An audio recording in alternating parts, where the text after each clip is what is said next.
Hello and welcome to TESOL with Miki and Ida. I'm Ida, an applied linguist. In this series of academic communication, we have talked about some key differences between language testing context and real academic communication.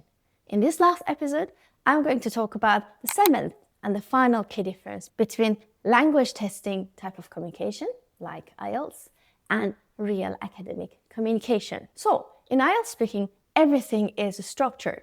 There is an examiner who will focus on your language proficiency. They will focus on your pronunciation, grammatical accuracy, fluency, and range of vocabulary. The interaction is structured, predictable, and predominantly guided by the examiner. But in academia, things are completely different. In academia, you interact with your lecturers, with your peers.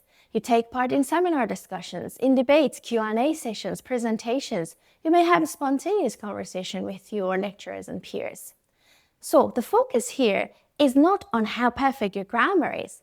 The focus is on how your ideas are understood, how clear your points are, and how effectively you communicate meaning. So if you're transitioning from language testing context, this might be a shock to your system. In IELTS, the priority is on accuracy and range of language. In academia, the focus is on clarity of ideas. And on clarity of ideas in academic communication, I have a whole new series, so stay tuned. So in this series, we talked about 7 key differences between language testing type of communication and real academic communication. The first difference was purpose. Any interaction, any communication has a purpose, and that purpose shapes the way we communicate. In a language testing context, the purpose is to measure your language proficiency. But in academia, the purpose is to engage with knowledge and research. The second difference was audience. In a language testing context like IELTS, your audience is your examiner with the sole purpose of measuring your language proficiency.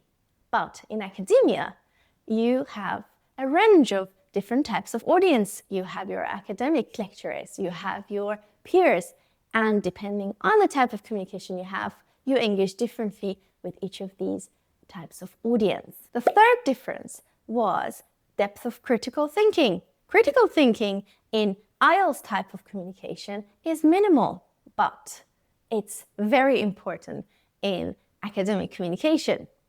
In academic communication, you need to analyze, evaluate, and challenge ideas. The fourth difference was making claims. In IELTS, you can make direct claims, while in academic writing, you need to use careful language, you need to hedge, or you need to use evidence from other sources. In IELTS type of communication, you can make arguments based on personal opinion or general knowledge, but in academia, we use others' works to provide evidence for our argument. The sixth difference was structure and organization. So, in IELTS type of communication, writing or speaking, we pretty much follow a formula. Advantages and disadvantages, causes and effects. But in academic writing, there isn't such fixed formula. Instead, it's the purpose and the audience that guide us in how to structure our argument. And last but not least, the seventh key difference was interaction. In IELTS type of interaction, like the speaking task, the focus is on measuring your language proficiency. IELTS speaking is a structured interview, while in academia, you engage in seminar discussion, Q&A sessions, spontaneous conversations with your lecturer and your peers. So the focus here is on effective communication, not perfect language. So the key takeaway is that IELTS is just a starting point. And academic communication is a whole different skill set.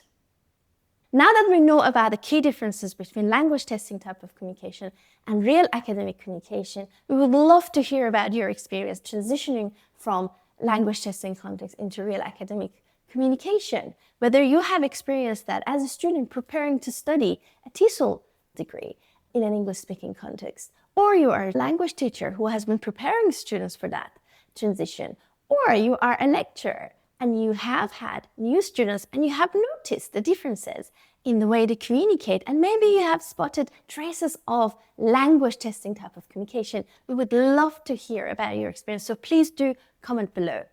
Also, please remember to like and subscribe, and I will see you in the next series very soon. Thank you.